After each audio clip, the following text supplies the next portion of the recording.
शीबा से मेरी गाड़ी छनती थी। अचानक साना कि इसके वालिद को बिजनेस में नुकसान हो गया है। अपनी सहेली की परेशानी से मैं भी परेशान हो गई। वो हमारे पड़ोसी थे। देखते देखते उनके घर के हालात दिगरगू होते गए। कीमती गाड़ी बिक गई। इसकी जगह उन्होंने एक सेकेंड हैंड पुरानी गाड़ी ले ली। इनके घर में 3 नौकर थे, एक ड्राइवर, एक माली और एक घरेलू काम के लिए मुलाजिम। अब सिर्फ ड्राइवर बाकी रह गया, जो ड्राइविंग के साथ दीगर काम भी करता था। शीबा के भाई मुनव्वर को पहले बैरून मुल्क भिजवाने का प्रोग्राम था। फिर उसे मकामी कॉलेज में दाखिल करा दिया गया। मुनव्वर अच्छा लड़का था, मेरे घर वाले इसे पसंद करते थे। इसके हमारे घर आने जाने पर भी उनको कोई एतराज़ न था। मैं अंग्रेजी में कमज़ोर थी। शीबा का भी कुछ ऐसा ही हाल था। वो अपने भाई से इंग्लिश के मजमून में मदद लेती तो मैं भी इसके साथ पढ़ लिया करती। कभी कभार कुछ समझना होता तो मुनव्वर मेरी हेल्प कर देता था। वो बहुत संजीदा लड़का था। इसकी खामोशी पर मुझको हैरत होती थी। इसकी संजीदगी घरेलू माहौल और उनके बदलते हुए हालात की वजह से थी। शीबा पर भी इन दिनों सुकूत तारी था। वो मुझे अपने हालात से आगाह करती रहती थी। इनसे किस्मत इस कदर खफा थी कि अब फीस और ज़रूरी तालीमी अखराजात के लिए भी रकम ना रही थी। मैं अपनी सहेली की बातें सुनती तो बहुत दाके होता था। जब ये लोग शुरू में आए थे, उनके यहाँ किसी शय की कमी ना थी, रुपए की रेल पेल थी, और अब ये आलम हो गया था कि हर शय अलिफादेयार पर चल रही थी। एक दिन अबू घर आए तो कुछ परेशान लग रहे थे। कहने लगे, सफदर की माँ, आज मैं एक बहुत बारी खबर सुनान कर आया हूँ। मैं मजहर साहिब को ऐसा नहीं समझता था। साना है उन्होंने मुनशियात का कारोबार शुरू कर दिया है। अगर ऐसा है तो ये बहुत बारी बात है। उनके बच्चों का क्या होगा? उनके घर में एक परेशानी का आलम है। इस परेशानी के आलम में किसी पस्त हौसला आदमी की तरह मजहर ने भी मुनशियात में पनाह ढूंढ ली है। मेरे वालिद का कहना सच था। शुरू में किसी को इस बात का यकीन ना आया, लेकिन ये एक हकीकत थी। अंकल वाकई हेरोइन बेचने लगे थे। जब शीबा की माँ को पता चला, उसने खावंद को मना करना चाहा, मगर मर्द खुद मुख्तार और अपनी मर्जी के मालिक होते हैं। बेचारी औरत की कब सुनी जाती है। शीबा के दोनों मामू आए। उन्होंने भी अंकल मजहर को इस अमल से बाज रखने की कोशिश की। उन्होंने कहा, अगर आप चाहें तो सरमाया हम आपको दलवा देते हैं, लेकिन खुदारा आप किसी गलत काम में ना पड़ें। जब एक बार कोई इस दलदल में उतर जाता है तो फिर वो कब बाहर आ सकता है? यही अंकल का मामला था। वो दलदल में उतर चुके थे। अलमज़ा उन्होंने अपने सालों को ये जवाब दिया कि मेरी मदद करना थी तो इस वक्त करते जब मेरे बच्चों के लिए रोटी दाल के लाले पड़ गए थे। तब क्यों नहीं खबर ली? अब जब मैंने नए बिजनेस में कदम रख दिया है और रुपया भी आने लगा है, तो आपको मेरी भलाई सूझ रही है। अब मैं आपका एहसान लेने से मर जाना बेहतर समझूंगा। ये टका-सा जवाब सुन कर वो लोग मायूस होकर चले गए। लेकिन इसके बाद मजहर साहिब ने बीवी की पिटाई कर डाली और इसे यह सबक अच्छी तरह से सिखा दिया कि आइंदा इसके रिश्तेदारों ने उनके कारोबारी मामलात में मुदाखलत की तो तुमको तलाक दे दूंगा। मैं सोने का कारोबार करूं या मिट्टी का, इस बात से तुम्हारे भाइयों का कोई लेना देना नहीं। वो दिन आखिरी साबित हुआ। इसके बाद शीबा की माँ ने मैके में अपने घर के हालात बताने से तौबा कर ली। अब उनके घर के माली हालात फिर से सुधरने लगे। बैंक बैलेंस बढ़ने लगा। घर का खर्चा पहले की तरह खुला ढला चलने लगा। ताहम अक्सर औकात उनके घर में बेसुकूनी और कशीदगी भी महसूस होती थी। जब लोग मुनव्वर से कहते कि तुम्हारा बाप हेरोइन का धंधा करता है, उनको रोको, तो वो अपने वालिद से कहता, अबू जान आप जो काम कर रहे हैं इससे बाज इजावर ना किसी दिन इज्जत मिट्टी में मिल जाएगी और लोग हमसे कलाम करना पसंद ना करेंगे। बाप बेटे के मुंह से ऐसे बड़े बोल सुन कर खफगी महसूस करता और मुनव्वर को अहमक का बच्चा कहकर धुतकार देता। मुनव्वर बाप का अज़ा देख कर सहम जाता और मजहर अंकल की बीवी भी उनसे हमा वक्त डरी सहमी रहने लगी। एक दिन पुलिस का छापा पड़ा और वो अंकल मजहर को पकड़ कर ले गए। घर की भी तलाशी ली गई लेकिन घर से कुछ भी बरामद न हो। लेकिन इस वाक़ये से घराने की इज्जत और आबरू मिट्टी में मिल गई और मुनशियात के असर दई ने उन लोगों की सारी खुशियाँ निगल ली। बाप जेल में था। इस दौरान तमाम बोझ मुनव्वर के कंधों पर पड़ा। इस बेचारे का तालीमी कीर मेज़दियों पर लग गया। उधर घर के अखराजात पूरा करने के लिए उसने ट्यूशन पढ़ानी शुरू कर दी। अब मैं भी इससे ट्यूशन पढ़ने लगी और ट्यूशन फीस भी देने लगी, क्योंकि मेरे वालिदैन का ख्याल था कि इस तरह हम उनकी मदद कर सकते हैं। मैं एक लाउबाली लड़की थी जिसका एहसासात की दानिया में डूब जाना मुमकिन बात न थी, मगर इस दानिया में रहने वाला कोई भी शख्स जज्बात और एहसासात के वार से नहीं बच सकता। मैं इन दिनों मुनव्वर की मुश्किलात से बेगाना होकर न रह सकती थी। अगरचा मैंने अपने दिल में उठने वाली हर आवाज़ कूद बाता, लेकिन हमदर्दी के जज्बात को न दबा सकी। मुझे मुनव्वर की हालत देखकर दाके होता था और मैं शीबा के उदास रहने पर भी पहरों करती थी। मुनव्वर बेचार अनो-उम्र लड़का अपनी तालीम जारी रखे हुए था। वो ट्यूशन पढ़ाने के साथ साथ अपने वालिद से मुलाकात करने बाकायदगी से जेल भी जाता था। ऊपर से रोज़ाना लोगों की तंज़िया और कड़वी कसीली बातें सुनता और उनकी तीखी नज़रों के वार भी सहता था। इसको कितने काम थे। इतनी सी उम्र में कुदरत ने इस पर बेपनाह जिम्मेदारियां डाल दी थी। मैं ज़्यादा दिन तक मुनव्वर की सवाली निगाहों से लाताल्लुक न रह सकी। इसके अंदर छुपे हर जज्बे को समझने लगी कि अब मैं जिस कदर उसके बारे सोचती, मेरी बेचैनी में इजाफा होता जाता था। इस बेचैनी से बचने के लिए मैं मुनव्वर से मिलने से गुरेज करने लगी। पढ़ने बैठती तो किताबों और पढ़ाई से लाताल्लुक सी हो जाती थी। ये शायद इस बात का छुपा हुआ एतराफ़ था कि मुझे मुनव्वर की परेशानियों पर डटे रहने लगा था। इसका दर्द मुझे अपना दर्द महसूस होता था।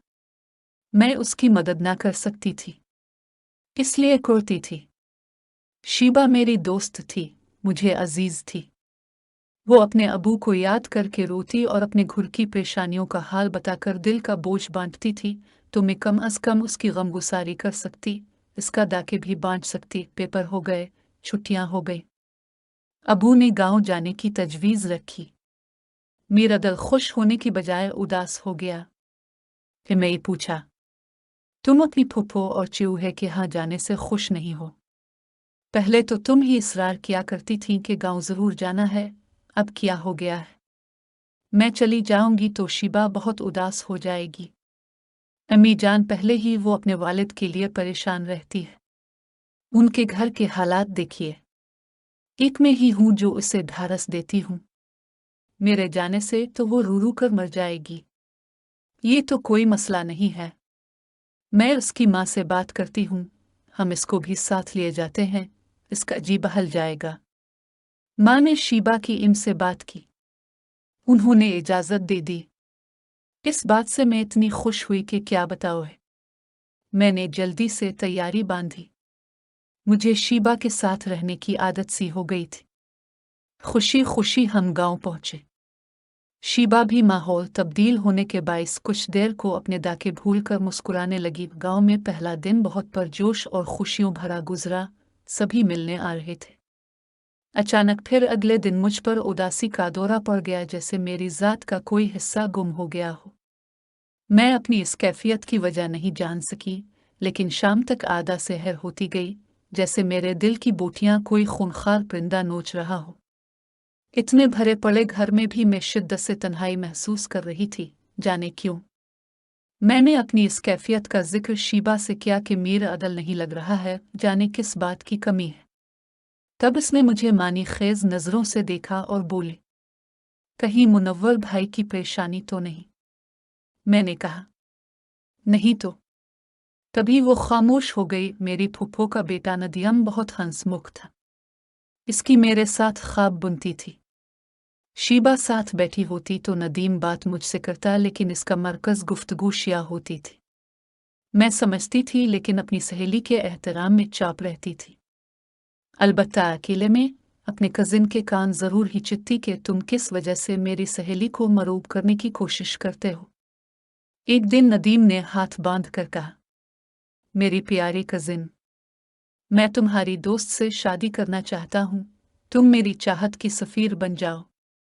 अपनी सहेली की मर्जी मालूम करो और उसकी वालिदा से बात करो, नहीं तो अपनी उम्मी से कहो कि इस रिश्ते में मदद करें। तुम खुद कह दो।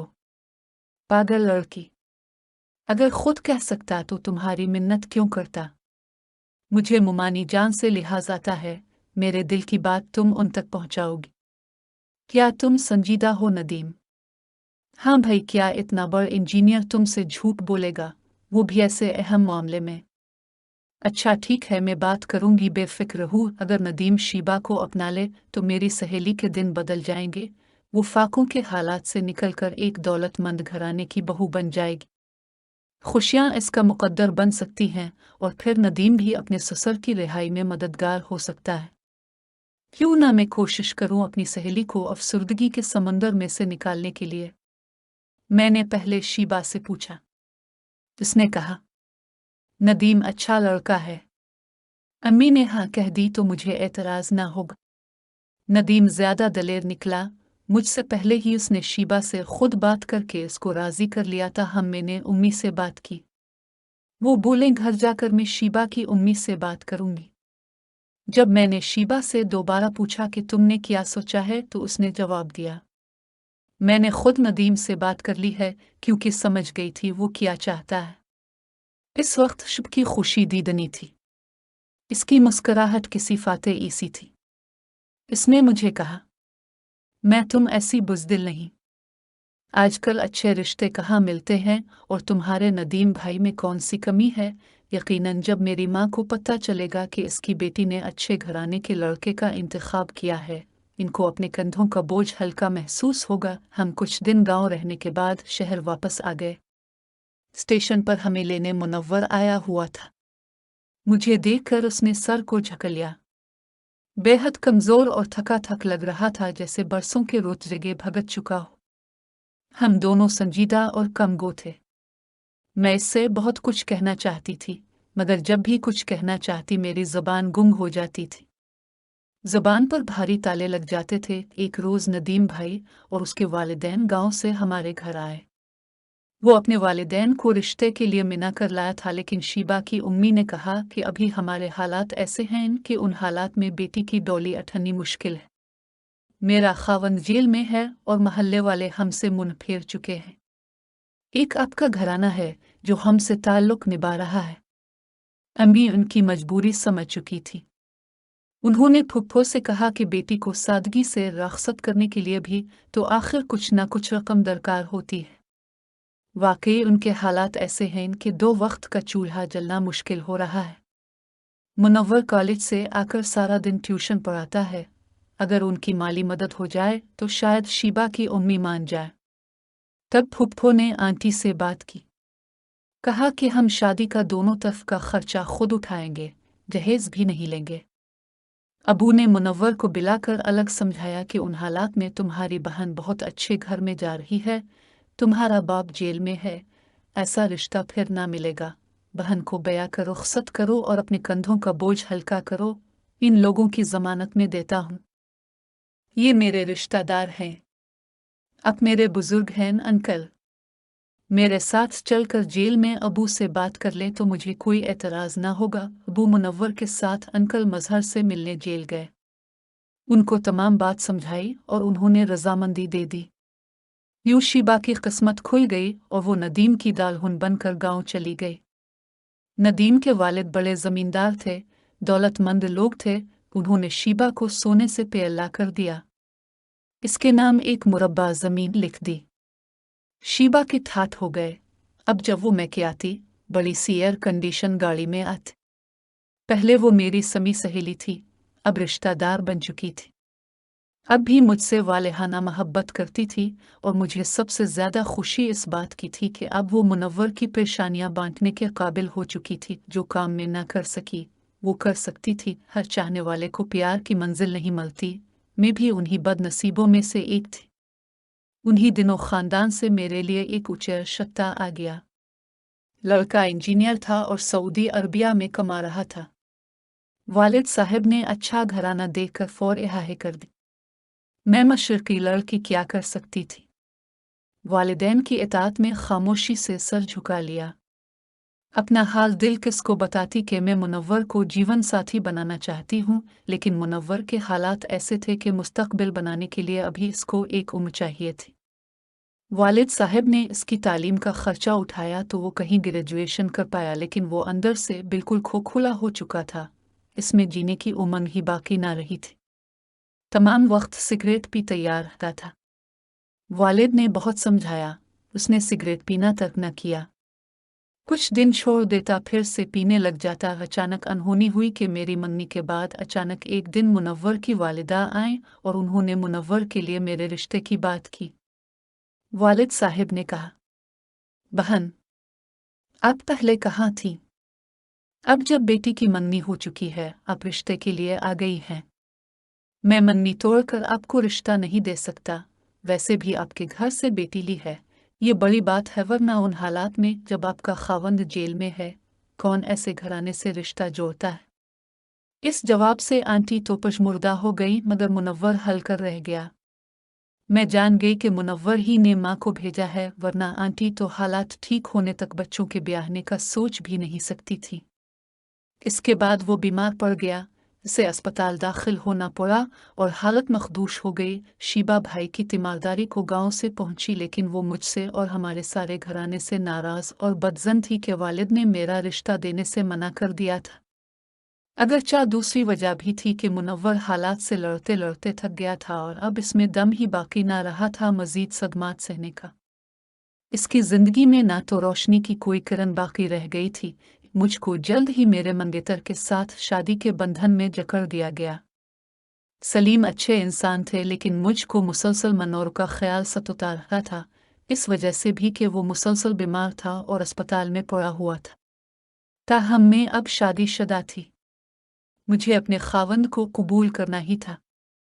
यही मीर उमकदर था और मैं इतनी बहादुर और बेधड़क लड़की भी नहीं थी। अपने बाप की लाज रखने पर मजबूर थी। उन्होंने मुझे बहुत प्यार से पाला पोसा था। मैं उनकी इज्जत पर बटा नहीं लगा सकती थी। अपने घर वालों की इज्जत के लिए मैंने अपने दिल का खून किया था। 8 दिन के अंदर अंदर मेरी शादी कर दी गई। शादी के 2 माह बाद मेरी मुलाकात अचानक बाजार में मुनव्वर से हो गई। वो सदियों का बीमार लग रहा था, बहुत गमज़दा था। इसकी हालत देखकर कलेजा मुंह को आ रहा था। मैंने इसे तसल्ली दी और मैं सोच रही थी कि मैंने तो कभी इस शख्स से मोहब्बत की बात नहीं की थी और न कभी इसने इजहार किया था। फिर एक ऐसा दर्द का रिश्ता हमारे दिलों में एक दूसरे के लिए मौजूद और छिपा रहा। जो कुछ था वो हमारे दिलों में था। वो मुझको ना पाकर दुखी था और मैं घर बसा कर भी सुखी ना थी। वो मुझसे दोबारा मिलने का वादा चाहता था। मैंने इसे समझाया कि अब हमारा मिलना अजियत को बढ़ाना है, इसलिए अब हमारे रास्ते जुदा ही रहे तो इसमें आफियत है। वो रो रहा था और मैं इसे रोता छोड़कर चली आई। घर आकर मैंने सलीम से कहा कि मुझे पाकिस्तान में नहीं रहना। वो मुझे सऊदी अरबिया ले आए, फिर यहाँ से हम बैरून मुके। यूं मैं अपने शहर से इतनी दूर आ गई कि जहाँ मेरे कदमों के बहक जाने का इम्कान ही ना रहा। खुदा का शुक्र कि मैं साबित कदम रही और मैंने अपना घर अपने बच्चे तबाही से बचा लिए। अलबत्ता अफसोस हुआ जब साना के अंकल मजहर जेल में चल बसे। इसके बाद मुनव्वर भी संभल ना सका और एक दिन मेहनत मजदूरी करते करते एक ज़ेर तामीर इमारत से गिरकर दम तोड़ गया।